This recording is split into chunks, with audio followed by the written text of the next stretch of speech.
नमस्कार। हमारे साथ कांग्रेस पार्टी के रीवा शहर अध्यक्ष गुरमीत सिंह मंगू जी हैं। आइए उनसे हम कुछ चर्चा करते हैं कि कांग्रेस पार्टी की क्या तैयारियां हैं आगामी विधानसभा चुनाव की, तथा विभिन्न मुद्दों पे उनसे चर्चा करेंगे। सबसे पहले सर, हमारे चैनल में आपका स्वागत है। धन्यवाद। और सर बताइए, बड़े लंबे अरसे बाद महापौर का पद कांग्रेस को मिला और आपके शहर अध्यक्ष रहते मिला, तो आपने किस तरह से उसकी तैयारियां की, क्या स्ट्रेटजी आपने बनाई? इसकी पृष्ठभूमि, महापौर चुनाव की पृष्ठभूमि जो है वो विधानसभा चुनाव में लिख गई थी। जिस तरह से 2018 में जनता ने मध्य प्रदेश में कांग्रेस की सरकार बनाई और रीवा के अंदर मंडलम सेक्टर का नया गठन हुआ था पूरे प्रदेश के अंदर, उस मंडलम सेक्टर बूथ के हमारे जो साथियों ने शानदार मेहनत की तो कांग्रेस प्रत्याशी अभय मिश्रा जी को 52,000 वोट मिले थे। 18,000 वोटों से हम पीछे रह गए थे। इससे पहले ही बहुत सारे हमारे कांग्रेस के साथियों ने चुनाव लड़ा, लेकिन हम 20,000, 12,000, 14,000, 15,000, 25,000 तक ही मेयर का चुनाव हो या विधानसभा चुनाव रहा हो सिमट गए। लगातार सक्रियता, संजय गांधी अस्पताल को लेकर भ्रमण, मंडलम सेक्टर व वार्डों के अंदर घर घर चलो, जितने भी अभियान पार्टी ने की तरफ से आए और उसके अलावा भी जो संघर्ष हो सकता था वो ज़मीन के अंदर शहर अध्यक्ष होने के नाते हम और हमारे साथियों ने शानदार मेहनत की, जिसका परिणाम विधानसभा में भी ठीक ठाक आया। ठीक ठाक का मतलब हम चुनाव ज़रूर नहीं जीत पाए, लेकिन हम अपना पिलर, हम अपनी बीम को मजबूत कर लिए। हमारा जो पिलर था वो मजबूत हो गया था 52,000 वोटों को लेकर। फिर जो 1 साल 1.5 साल का जो समय मिला उसमें हमारे सभी साथियों ने, कांग्रेस के सभी साथियों ने जो है खूब मेहनत की और हम मेयर का चुनाव 48,000 वोट हमें प्राप्त हुए और हम चुनाव जीत गए। इसके लिए सबसे धन्यवाद के पात्र अगर सच में पूछेंगे तो कांग्रेस का वो एक एक कार्यकर्ता है जिसने एकजुटता के साथ चुनाव लड़ा, एकजुटता के साथ। कहीं कोई संवाद, कहीं कोई अगर बात थी भी तो उसने अपने बातों को अपने मन के अंदर रख लिया, उसका उसने प्रदर्शन नहीं किया और कांग्रेस के साथ बिल्कुल तन्मयता के साथ उसने पार्टी के हित में काम किया। और जनता का आक्रोश, राजेंद्र शुक्ला जी के खिलाफ जनता का आक्रोश, बदलाव, परिवर्तन की मांग ने हमें जो है, जनता ने हमारे कार्यों को, हमारे संघर्ष को, हमारे कांग्रेस परिवार के सभी साथियों को आशीर्वाद स्वरूप मेयर का पद दिया।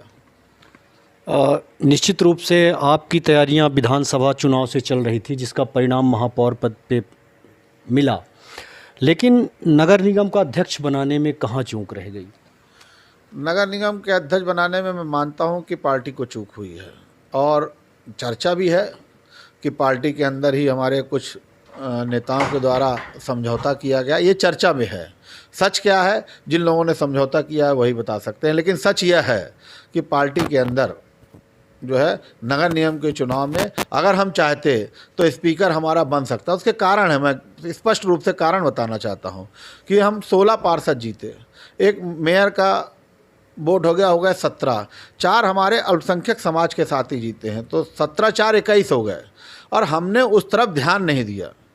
उसमें सबकी कमियां हैं, उसमें वरिष्ठ जनों की भी कमी है, हो सकता है मेरी भी थोड़ी कमी है। अगर वो 21 है तो हमें 4 की और ज़रूरत थी। तो कहीं ना कहीं हमारे कांग्रेस के जो वरिष्ठ जन थे, या हम, उसमें मैं भी शामिल हूँ, हम लोगों ने कहीं ना कहीं इसमें चूक की। अब मैं तो लगातार कहता रहा, मैंने तो इस बात को लेके प्रभारी जी से भी कहा, अजय मिश्रा बाबा जी से भी कहा और राजेंद्र शर्मा जी से कहा कि प्रत्याशी के नाम की घोषणा करिए, लेकिन प्रत्याशी के नाम की घोषणा जो है लेट हुई, जिसका परिणाम रहा कि हम वह स्पीकर का चुनाव हार गए।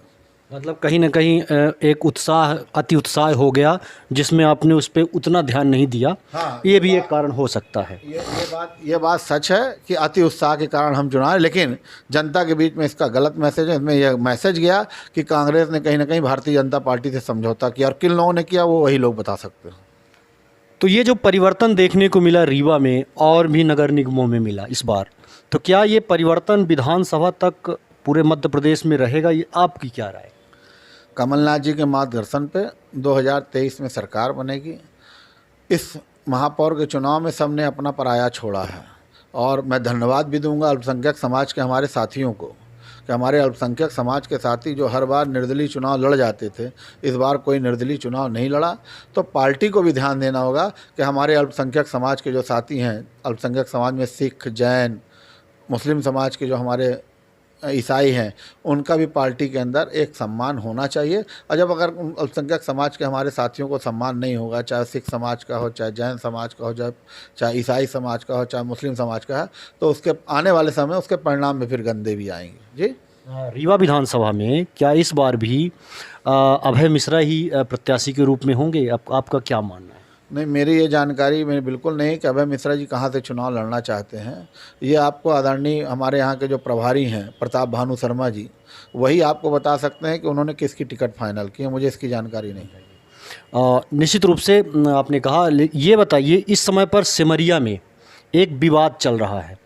सीओ के साथ अभद्र बात हुई, अमर्यादित बातें हुई, तो इसे आप किस तरह से देखते हैं? क्या भाजपा में अति अहंकार आ चुका है? देखिए, भारतीय जनता पार्टी में अहंकार तो उसी दिन से आ गया था जिस दिन नरेंद्र मोदी प्रधानमंत्री बने थे। और उस अहंकार का ही परिणाम है कि मध्य प्रदेश की सरकार खरीद ली गई, तोड़ दी गई। ये अहंकार ही नहीं है, हिटलर को भी अहंकार था। तो भारतीय जनता पार्टी के अगर बड़े नेताओं का अहंकार है तो छोटों को तो अपने आप आ जाता है। शेर के साथ जब पीछे पीछे गीदड़ भी चलता है तो उसे भी लगता है कि मैं शेर हूँ। तो मुझे ऐसा लगता है कि जो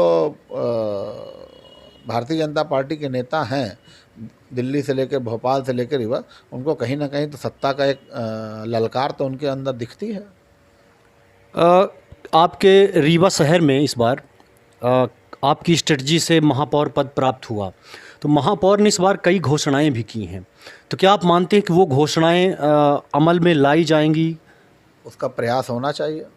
अगर यह प्रयास महापौर जी द्वारा, हेल्पलाइन के लिए भी बोला गया था, महापौर जी द्वारा प्रयास अगर नहीं हो पाता है तो कहीं ना कहीं जनता के बीच में पार्टी का, हम सब का, जिन लोगों ने पूरे तन मन धन से पसीना बहाया है, उनकी छवि खराब होगी। अच्छा, यहाँ एक रीवा शहर में एक प्रश्न बना हुआ है कि भाजपा ने इस बार कैंडिडेट सही नहीं उतारा, उसके कारण भी बीजेपी को, कांग्रेस को एक फ़ायदा मिला। इसको आप क्या मानते हैं कि ऐसा हुआ? ये सच्चाई है। ये पूर्णतः इसलिए सच्चाई है कि जब हम वार्डों के अंदर गए तो इस बात को लेकर बहुत चर्चा हुई कि हमारा जो ब्राह्मण समाज का प्रत्याशी है अजय मिश्रा बाबा, ये अच्छे कुल से आते हैं, और जो प्रबोध व्यास जी हैं, ये जो है ब्राह्मण समाज में जो है जो भी सामाजिक ध्रुवीकरण हो, मुझे इसका जानकारी नहीं है, लेकिन इस बात की चर्चा शहर के अंदर बहुत ज़्यादा थी। सच जो है प्रबोध व्यास जी बता सकते हैं, या बाबा भैया और ब्राह्मण समाज के उस पूरे